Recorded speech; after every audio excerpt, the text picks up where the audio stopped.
need. All right, so let's do it. Let's do it. Woo! All right, so ladies and gentlemen, our focus area tonight is the American Revolution, but at the same time, if there are questions about other topics, I'm glad to answer those. We've got a lot of people here, so it's going to be a pretty fast-paced kind of Q&A, but then I may go into depth on some topics, okay?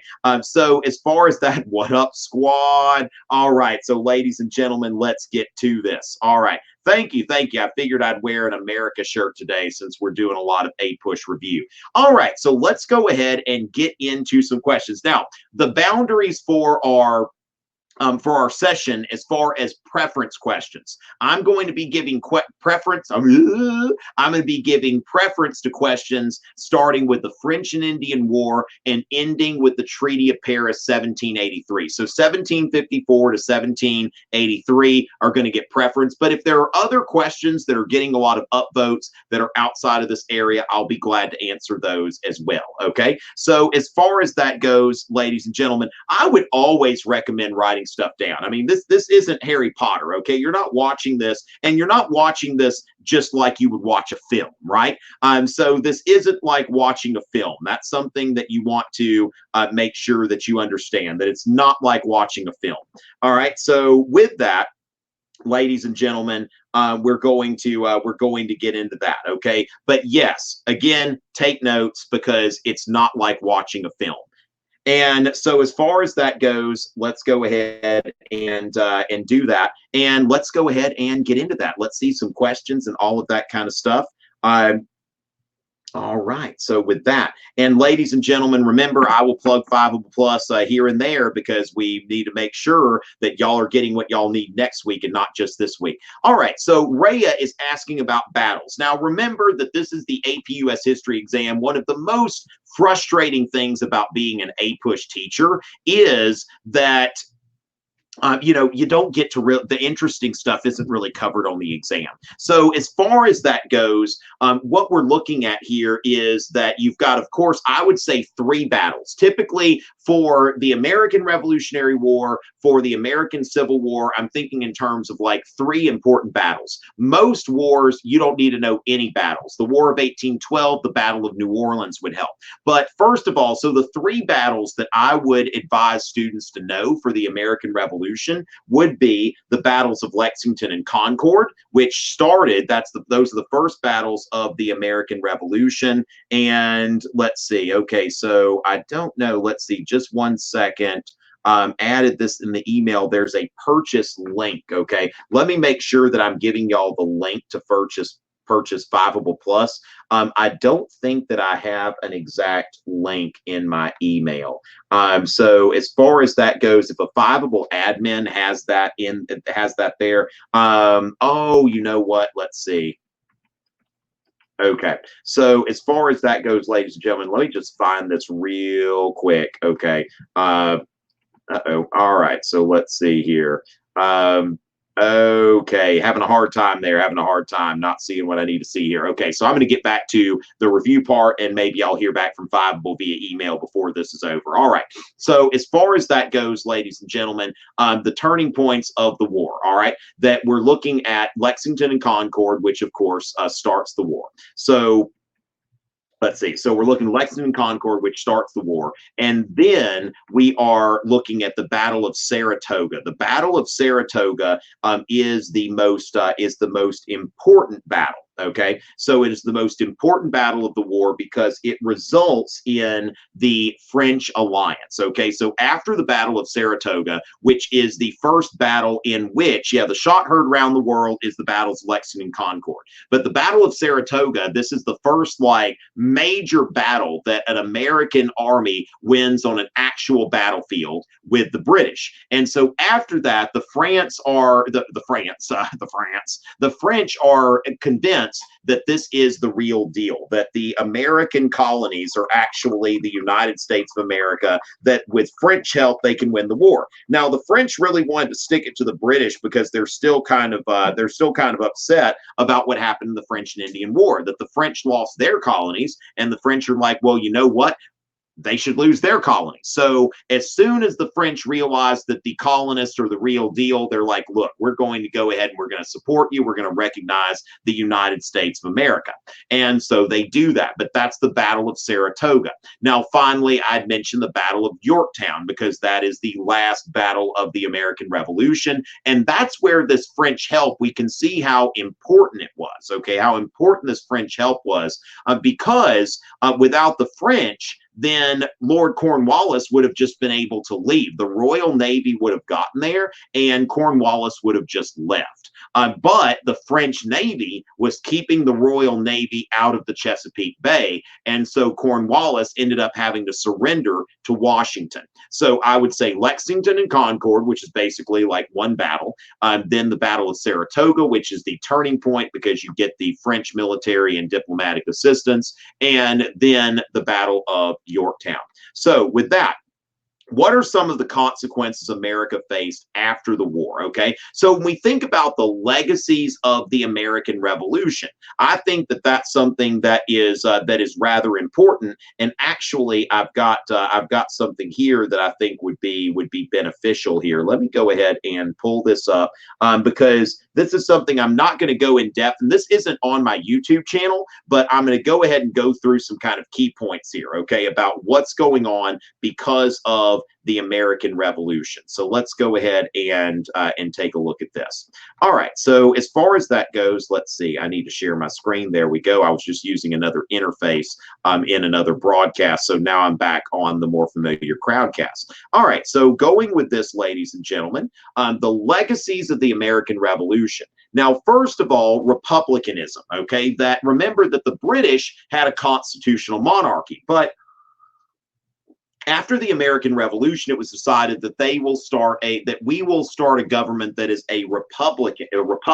And republicanism, now I've got a small r there because it's not the Republican Party, it's the Republican form of government. So it's not a monarchy. The people rule, okay? That the government is directly responsible to the people. We're not talking about some kind of like divine right of kings nonsense, okay? That the government works for the people and is answerable to them, okay? And then so representative government. So the people who are in charge of the government, they are representatives of the people. There is legal equality between people. You don't have like a legal difference between people of noble birth and non-noble birth. Limited government and individual rights, okay? So limited government and individual rights and rotation in office, what we might call term limits. And then finally, a patriotic, virtuous, and educated citizenry. So that's one of those things, okay? So we also want to note that slavery, okay? So by 1800,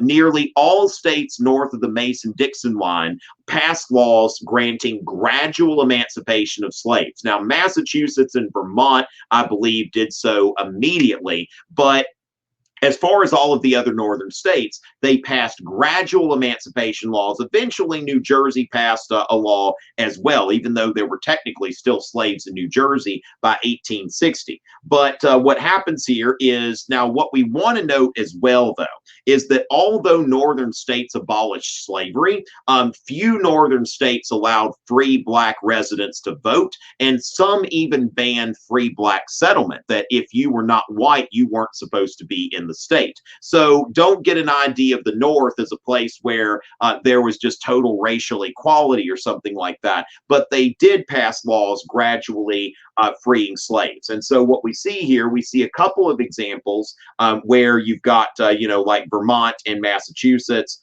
very quick, okay? But as far as that goes, that most of the states, we see that it's in the 1840s when you have like the actual end of slavery. But this is definitely some progress here. Now, in the South, though, what's going to happen is that slavery became even more entrenched in the South than it was beforehand, especially in a few decades with the invention of the cotton gin. And that's going to make slavery more entrenched, and that's going to lead to conflict. Okay, conflict. Yeah, not concord. discord, but conflict between the North and the South. Now, another thing that we see a difference in religion, that Thomas Jefferson wrote the Virginia Statute for Religious Freedom. And so the Anglican Church was disestablished in Virginia at that time. Now, most states followed suit. A few New England states continued to have established churches. But the Virginia Statute of Religious Freedom, it said that no man shall be compelled to frequent or support any religious worship place or ministry whatsoever, but that all men shall be free to profess their opinions in matters of religion. And this was one of the three things that Jefferson put on his epitaph. Never even mentioned that he was president of the United States. And so religious freedom is something that we see there, that we're going away from established churches. And then federalism, okay? Now, the states cooperated to win their independence from Britain in the Revolutionary War. But as soon as that war was over, we see that they kind of want to go back, which they really, in a lot of ways, never left this whole kind of the snakes all cut up. Remember, this was a cartoon published by Benjamin Franklin during the French and Indian War, showing that the colonies needed to join together. But remember that there's never, there's not any kind of sentiment that we need to create a nation or anything like that, that these states need to be plural. We see here what Jefferson wrote in the Declaration of Independence. Ooh, goodness, I tell you what, having some hiccups here. These united colonies are, and of right, ought to be free and independent states, okay? Not a nation, but independent states. And so as far as that goes, that there were some women like Molly Pitcher who chipped in one of the battles, in the Battle of Monmouth, and started stuffing a cannon after her husband fainted from heat exhaustion. But the thing is that there are some interesting stories here, but there's not a lot that's going on for women after the American Revolution in terms of what Abigail Adams might have wanted when she told her husband, John Adams, that I hope that you will remember the ladies, as she said, that you will remember the ladies. And that's one of the things that we want to remember from there. All right.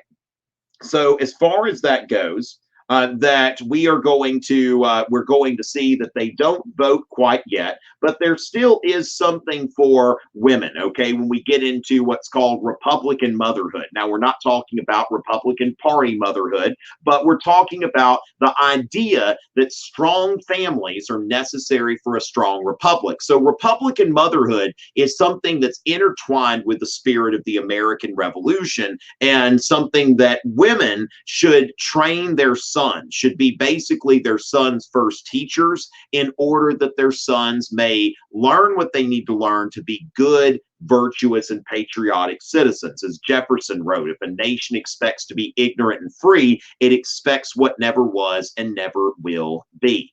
And so women, in order to teach their sons, women should be literate, because they need to teach their children to be good Republican citizens. And so we see also this kind of agrarian legacy, where we see the promotion of agriculture, where Jefferson wrote in his notes on the state of Virginia, those who labor in the earth are the chosen people of God. And I tell you what, the exam's coming up, so we'll talk about George Washington's epic 16-sided barn another time, ladies and gentlemen.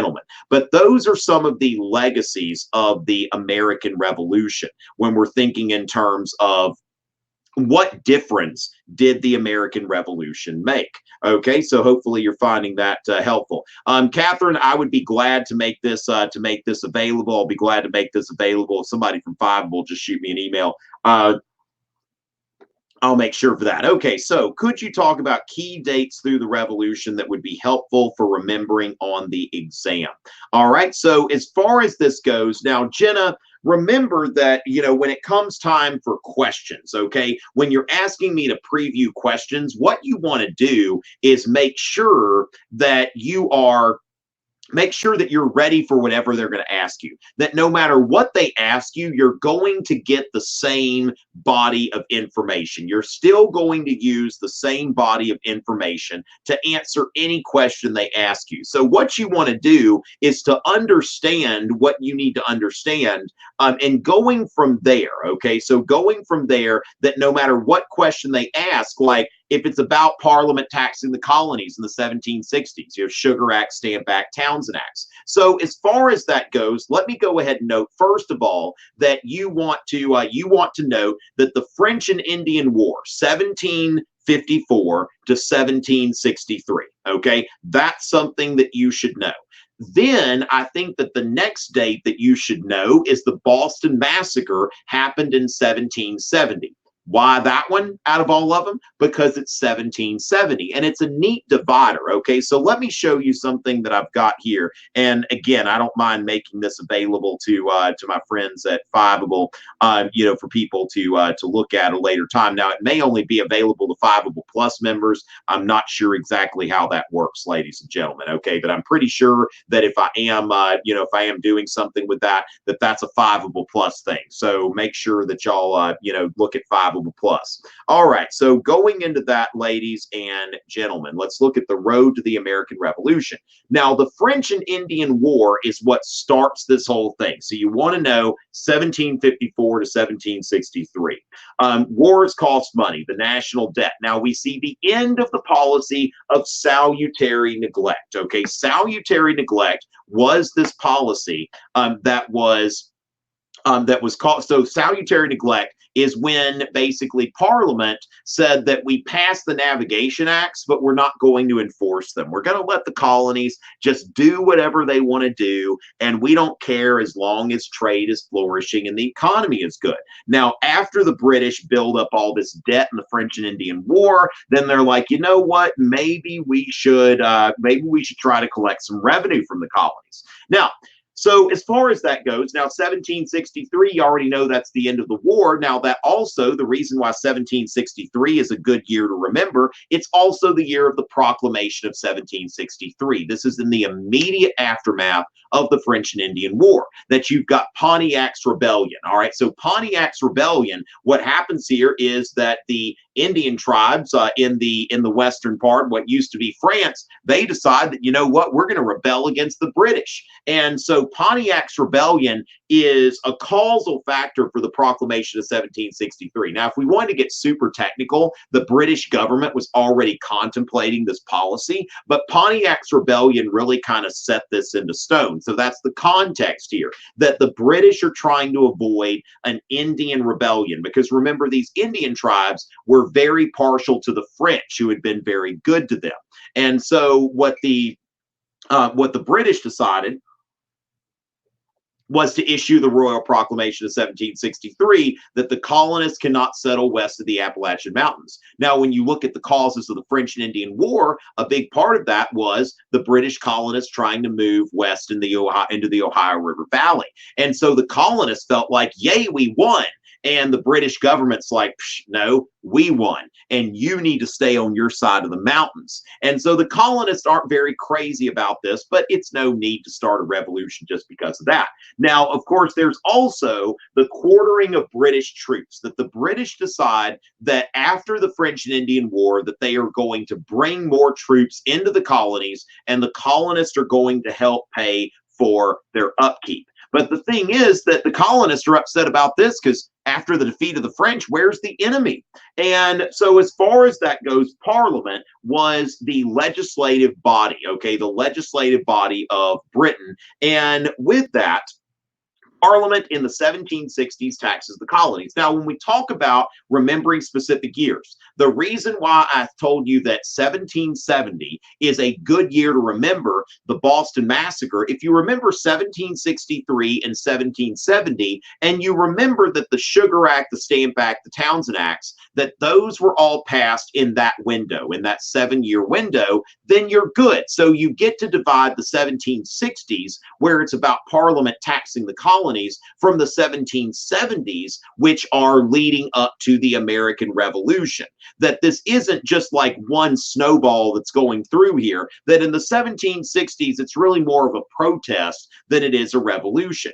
So the most important of these, now when we look at the Sugar Act, the Stamp Act, and the Townshend Acts, then the most important of these would be the Stamp Act. And that is because the Stamp Act was a direct tax on the colonists. So as far as the Sugar Act, it was a tax on imported sugar, and it was an import tax. It's kind of like if your parents asked for your phone. They say, give me your phone. Well, your parents, you don't like that your parents demanded your phone and put you on phone restriction, but you don't argue with their ability to do that.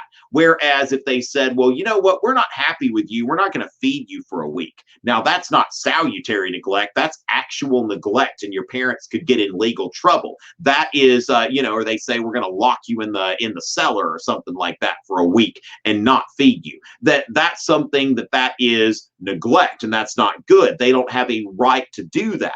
And so with that the Sugar Act and the Townshend Acts, those were import taxes where they didn't make the colonists happy, but the colonists are not like, hey, we'll, the colonists, they believe that at least Parliament has the right to do this. Whereas the Stamp Act was seen as a usurpation, okay? The Stamp Act was seen as a usurpation, that this is not something that the British government has any right to do. Okay, so as far as that goes, the Sugar Act, an import tax, and then the Stamp Act, okay? So the Stamp Act was an internal tax on legal documents and some other paper products. And so this led to mass resistance in the form of boycotts and mob violence. Now you see here where the stamp was replaced with this skull and crossbones, okay, which you see in the 1980s. There's Eazy-E and NWA, that they've got the Stamp Act in the background, that this is seen as a protest here. Now, what's happening at this time in the 1980s is that Congress was debating putting the explicit lyric stamp on some albums, which tended to be aimed at rap albums and heavy metal albums. So these forms of music that were not mainstream at the time, but were getting very popular with young people.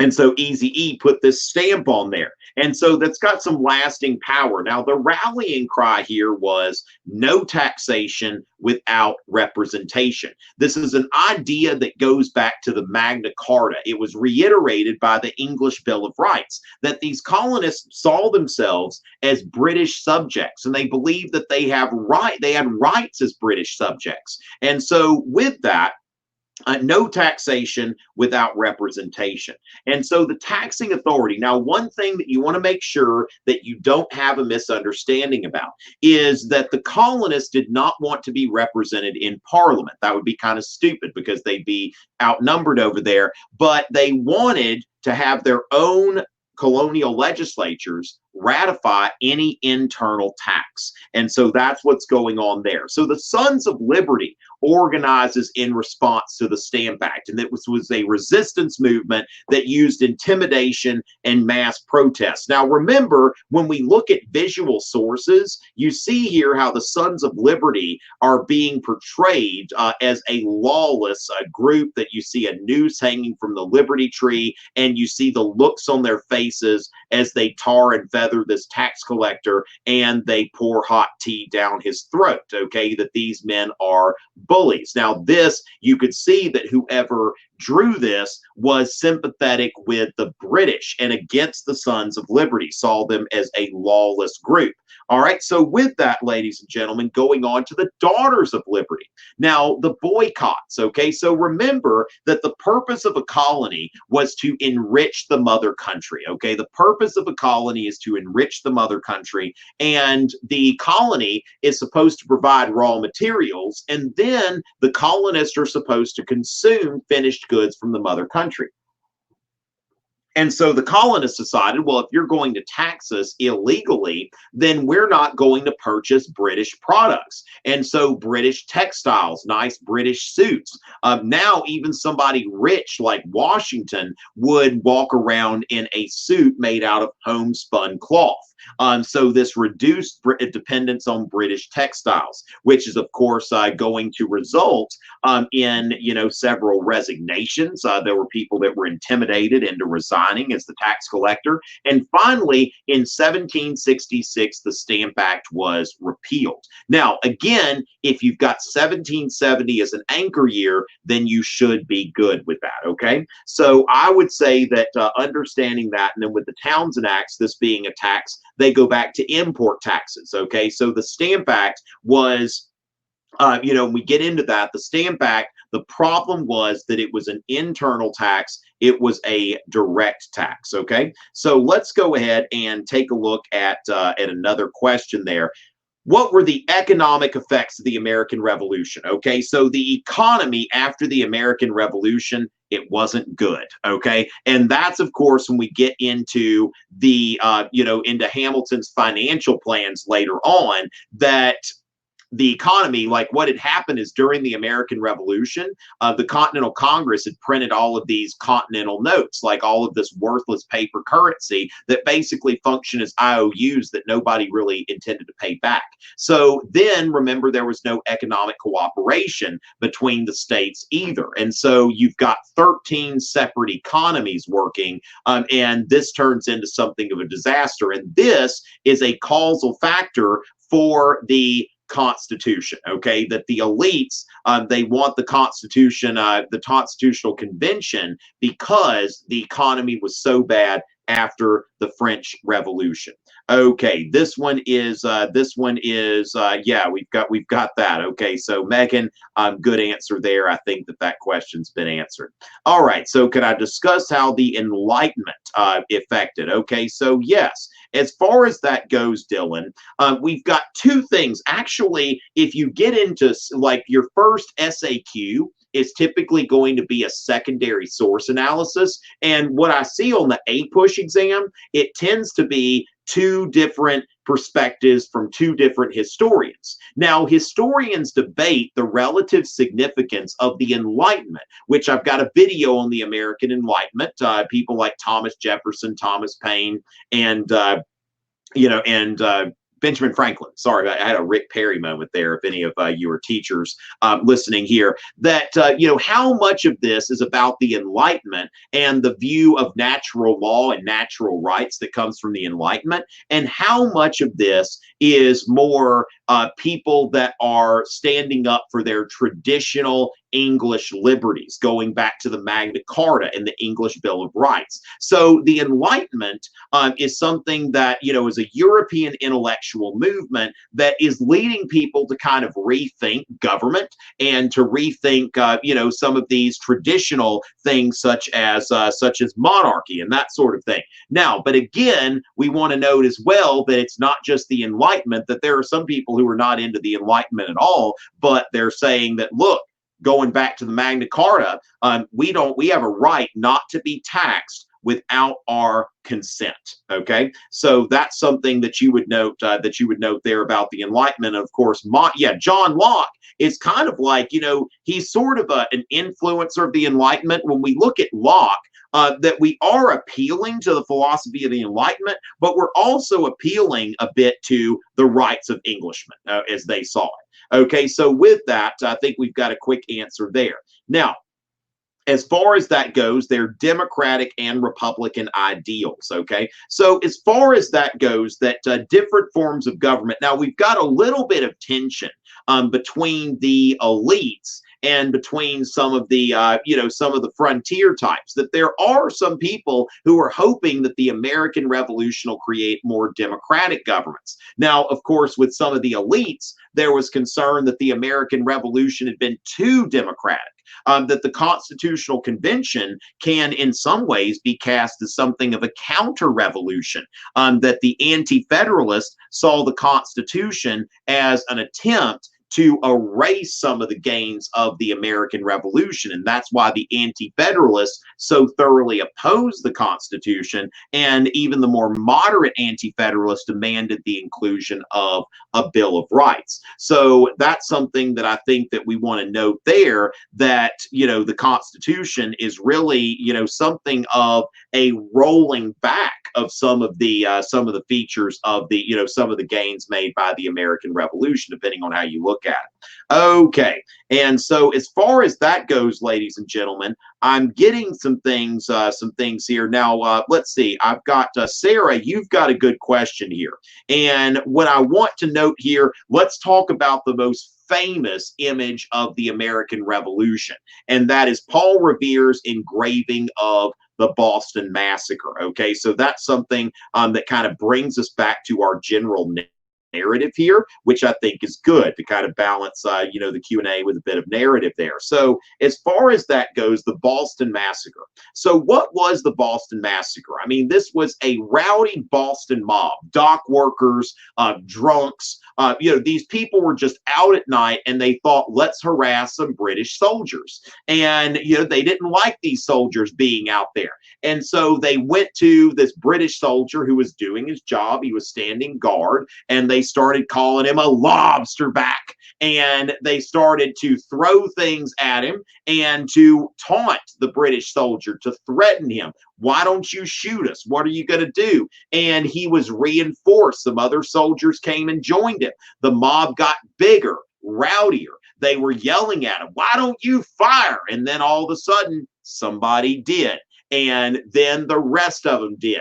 And then you've got to think, what is it, 5, 6 people killed? I a lot of times lose track. But that's not what's important. What's important was a handful of people are killed.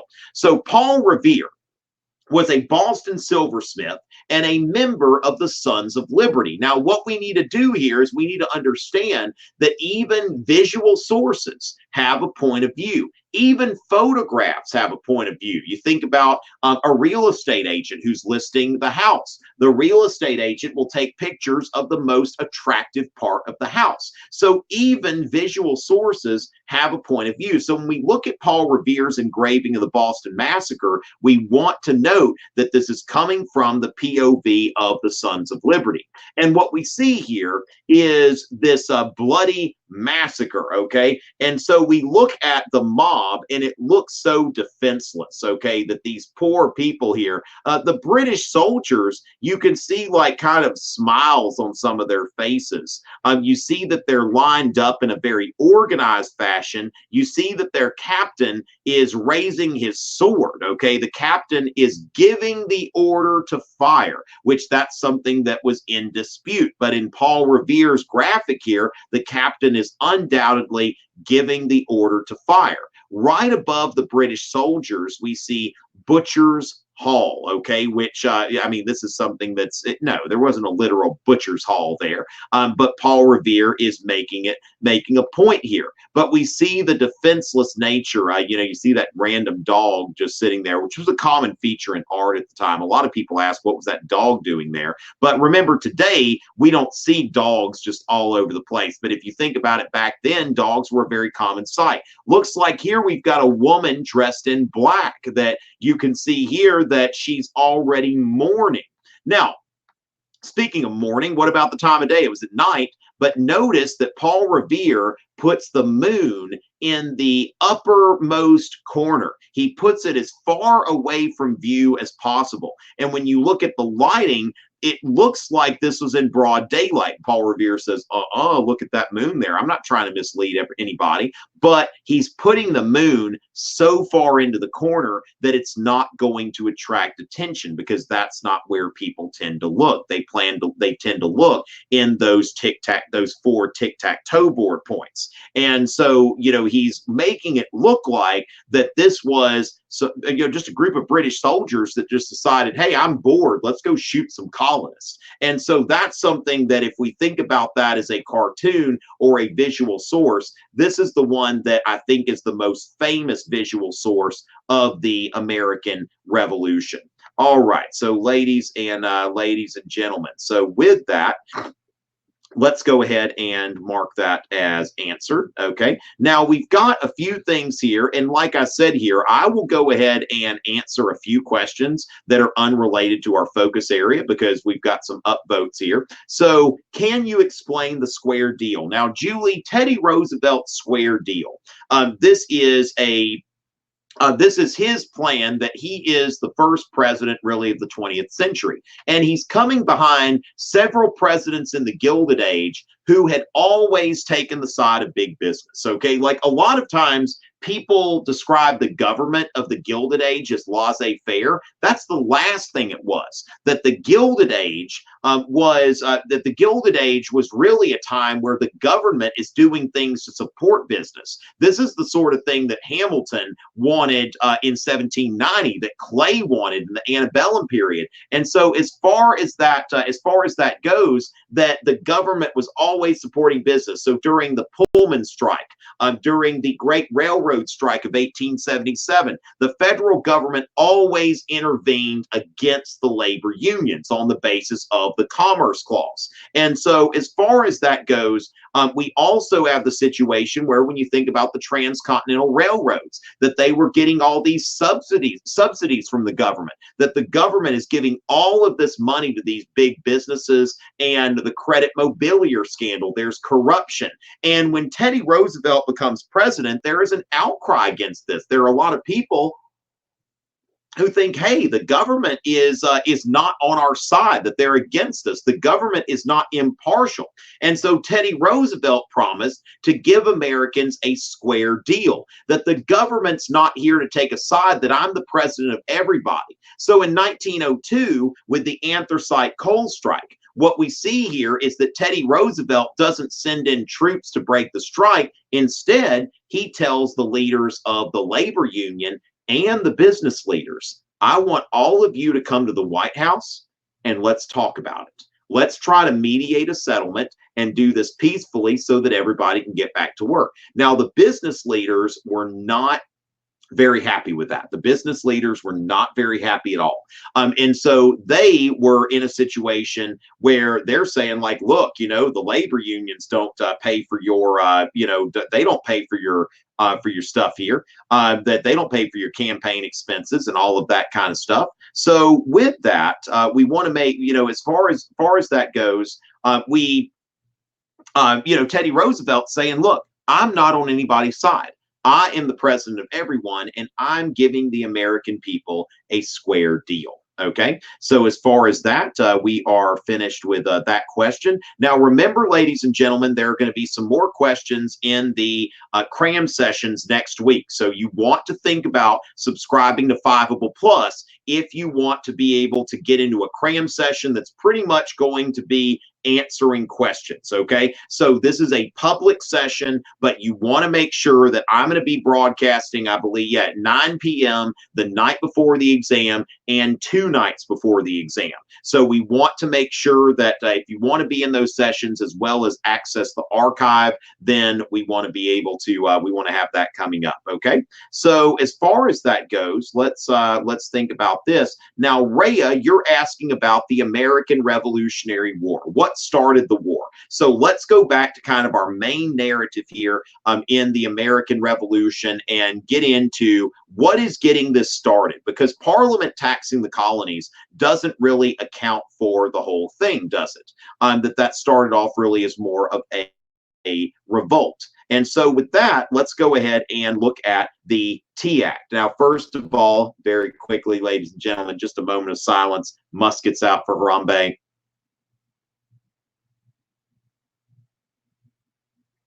All right. So I tell you what, ladies and gentlemen, I believe, is this the second or the third AP exam that he will not be able to take? I believe it's the third AP exam that he will not be able to take. So let's make sure that that we pass this exam for Harambe. All right, get your books out for Harambe, ladies and gentlemen. And so the Boston Massacre people, they're found not guilty. Townsend Acts are repealed. Now, as far as the road to the American Revolution, now remember I said that 1770 is a good anchor year because this starts in 1773. And so 1773, Parliament passes the Tea Act. Now, the Tea Act was not a tax.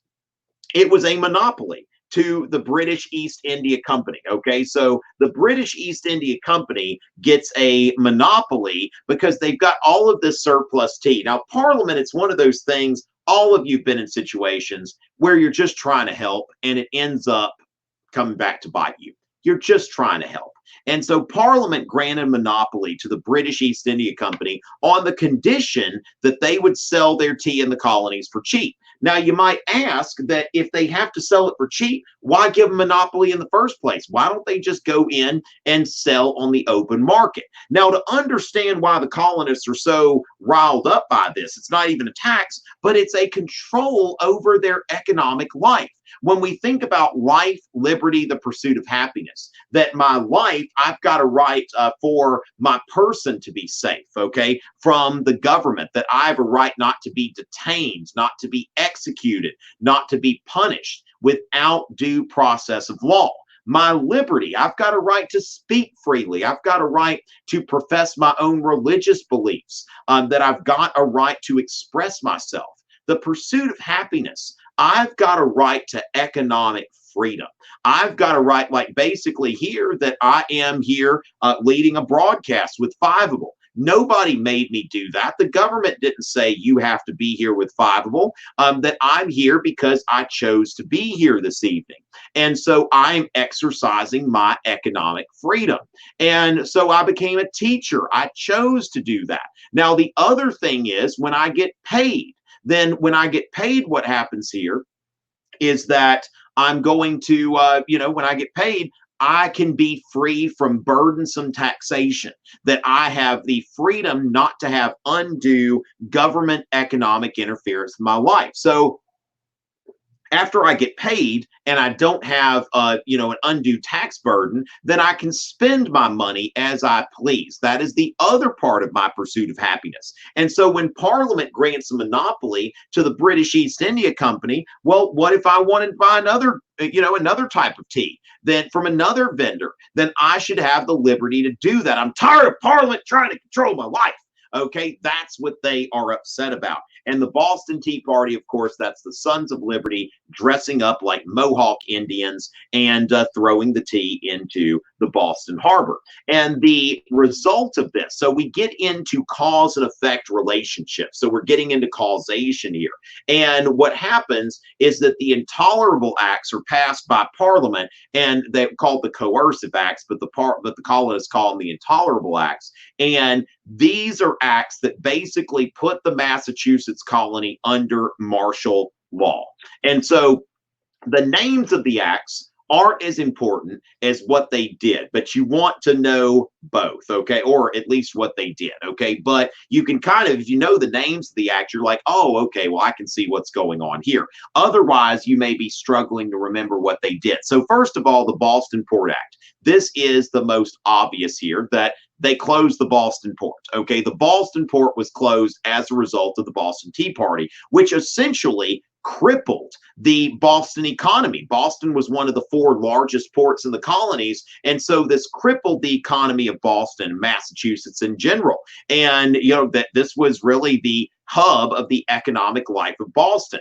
The Massachusetts Government Act placed Massachusetts under the rule of a royal governor who was a general, that the king then appointed a general and disbanded the colonial legislature. So now the people are living under a state of martial law, a state of military rule. Now, I often compare this to the Compromise of 1850 because you got 5 provisions, and the Quartering Act is kind of similar to the Fugitive Slave Law, because the Fugitive Slave Law of 1850, it was a revised Fugitive Slave Law. It was a stronger one. Same with the Quartering Act, that there was a previous Quartering Act that required the colonies to provide barracks. Jug life. So the colonies had to provide a barracks. Now this Quartering Act says that the royal governor can say soldiers are going to stay in this building, in this building, in this building. Maybe we'll put a few in a private residence over here. And now the royal governor has more power, and the colonists don't really have any control over where the British soldiers are quartered. The Administration of Justice Act. If there is another episode like the Boston Massacre, where British soldiers or British officials are accused of wrongdoing in the colonies, then they are going to be sent back to Britain for trial. So this is a slap in the face, like, oh, if you're a colonist, you gave them a fair trial, and now the British are just like, okay, we're going to slap you in the face. We're going to send them back to Britain, and we're going to increase the chances that they might actually, we're going to increase the chances that they're going to get let off. And then finally, there's the Quebec Act. Now, the Quebec Act is kind of like, if you think about those of you who have siblings, okay, those of you who have siblings what in the world? Okay, so yeah, I'm just kind of looking at the chat here. All right, so with that, ladies and gentlemen, so with that, the AP Gov gang, huh? All right, so with that, did somebody? Yeah, I don't know. Yeah, anyway, maybe I should be looking at chat. I'll just keep talking here, okay? So as far as that goes, that the Quebec Act, the Parliament expanded the borders of Quebec. And expanded the borders of Quebec, and then established Catholicism. Now, if you have a sibling, I don't know if only child is a bad thing. Okay, that well, here's the thing: your parents punish you by doing bad things to you, and then they can also, instead of doing something bad for you, they can do something nice for your sibling. Any of you have siblings, your parents have done that sometime, where it's like they do something nice for your sibling, and that's kind of what the Quebec Act is, that they did something nice to Quebec. And it's not, of course, my videos help, point of view me. But when you're an only child, you never have to worry about that, right? So with that, ladies and gentlemen, that's kind of what that is. Now, so then the Intolerable Acts, okay? The Intolerable Acts, which I hope nobody, I'm still trying to think, did somebody disrespect Harambe? Trying to figure out what happened in the chat there. All right, I hope nobody disrespected Harambe. So ladies and gentlemen, as far as that goes, let's see. So we've got the Intolerable Acts. Now, the Intolerable Acts lead to the First Continental Congress, okay, which is really just kind of a flash in the pan. It comes, it goes. But then it's Lexington and Concord, okay, because what happens here is this military government, there are these Minutemen. There are these people who are drilling for military purposes. They've been doing it for years, ever since they had to defend their towns against Indian attacks and such. And so what happens is that the British decide that they're going to go to the arsenal at Concord, and they're going to seize the arsenal. We're going to keep it hush-hush, but there were people, and it might have even been General Gage's wife, that that was responsible for, what happened as far as people finding out about this, because the Patriots knew what was going on before it happened. And so the battles of Lexington and Concord, which were, in defense of the arsenal at Concord, this was the so-called shot heard round the world. And that's where you have the Second Continental Congress, which meets, but doesn't declare independence for 15 months. Now, Thomas Paine's Common Sense was published in January of 1776, and was like, what's going on about that? Okay, so as far as that goes, yeah, I'm still trying to figure out somebody. Did somebody disrespect Harambe? I'm like really concerned. All right, so as far as that goes, okay, ladies and gentlemen, I was just trying to honor our friend. All right, so as far as that goes. Okay, so ladies, yeah, why not? Why not, right?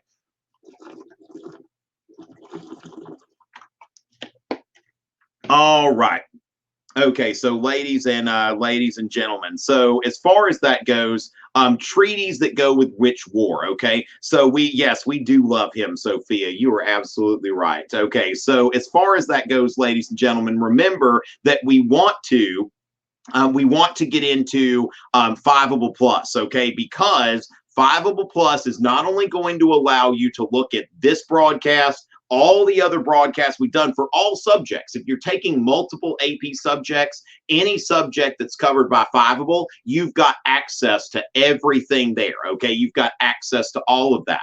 So with that, ladies and gentlemen, make sure that you're looking into Fiveable Plus. It'd be a good investment for you, because we're going to get into answering questions about questions that are coming in, upvoted questions like this, and general things like Dakota's asking, and also Emily asked as well. Can you review what treaties go with which war? Sure. As far as that goes, which treaties go with which war? So, the French and Indian War, the Treaty of Paris, 1763. The American Revolution, Treaty of Paris, 1783. Okay, so as far as that goes, 63 and 83. Okay, so the 1763, 1783. Okay, Jessica, you're taking that discussion to a whole new level. All right, so as far as that goes, so that's easy to remember because they're 20 years apart. Now, the Treaty of Paris, 1763, we want to know what it did, right? And so that's where the French give up their land claims in North America. That ends the French and Indian War. The French give up their land claims in North America. And then the Treaty of Paris, 1783, that the British give up their land claims to the Mississippi River.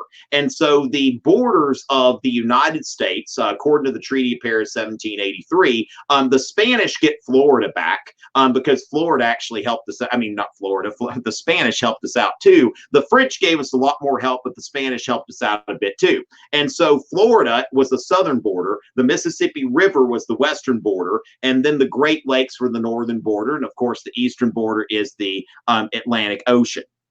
Okay, so I talk so fast. I usually talk kind of slow. I'm usually a pretty chill guy with my southern accent, but I said it too fast. French and Indian War, Treaty of Paris, 1763.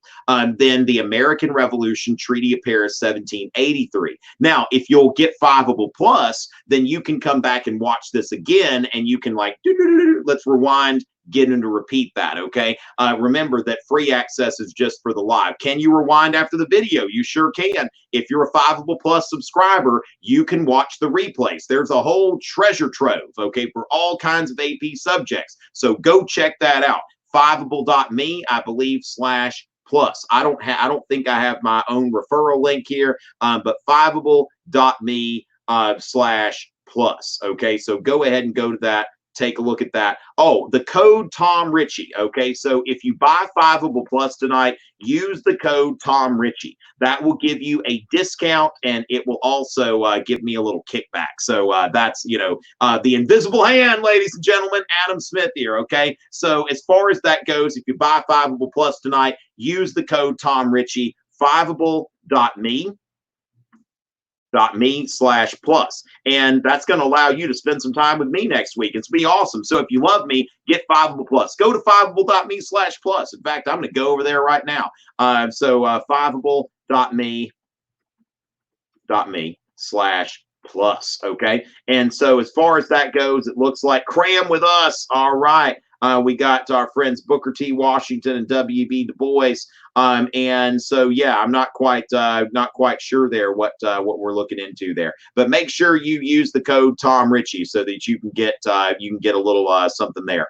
All right, you can get a little something there, and I can get a little something there. All right, so ladies and gentlemen, okay, so 5able.me okay, interesting. All right, so with that going on, let's go to the War of 1812, the Treaty of Ghent. Okay, the Treaty of Ghent, the terms of the Treaty of Ghent were status quo antebellum. Basically, the Treaty of Ghent's like, look, we're going to go back to the way things were before the war, status quo antebellum, which is Latin, except without the impressment or anything like that. That basically nothing changes. They negotiate the Treaty of Ghent, and they're like, you know what, let's just do basically nothing, okay? That we're going to cease hostilities and no land's going to change hands or anything like that.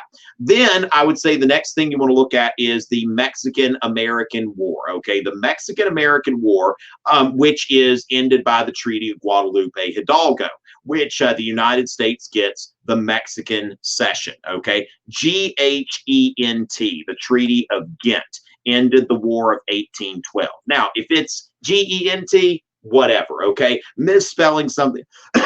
Excuse me. Yeet. I saw yeet, and I think that just made me cough. Yeet. All right, I'm about to yeet out of here. And of course, if y'all want to see me next week, got to go check out 5able plus, okay? And then we can, we can yeet together all through next week, all right? But I'm about to yeet out of this, okay? So I'm about to, look, I just yoked, all right? So that's that past tense, that's great. Of course, the Civil War doesn't really have a treaty after it, right? So with that, I would say that those are, now, of course, World War I, you would get into the Treaty of Versailles. Now, then there's also, if you want to look into the Spanish-American War, that's an easy one. It's another Treaty of Paris. Treaty of Paris, 1898. And then there is the, the Treaty of Versailles, which, of course, that's like not a really good treaty.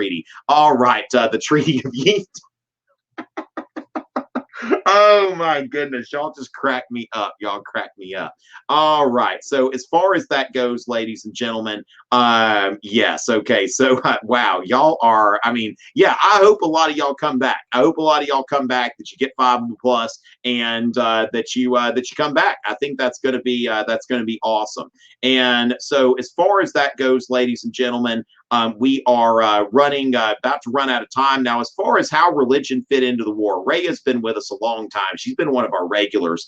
Remember that the American Revolutionary War, as I mentioned, that what you see is most states disestablish their churches. So we see that established religion becomes not a thing so much anymore. And of course, the First Amendment makes that applicable to the federal government. All right. Well, that's great. Will you thank your teacher, Kareem? I think that's great.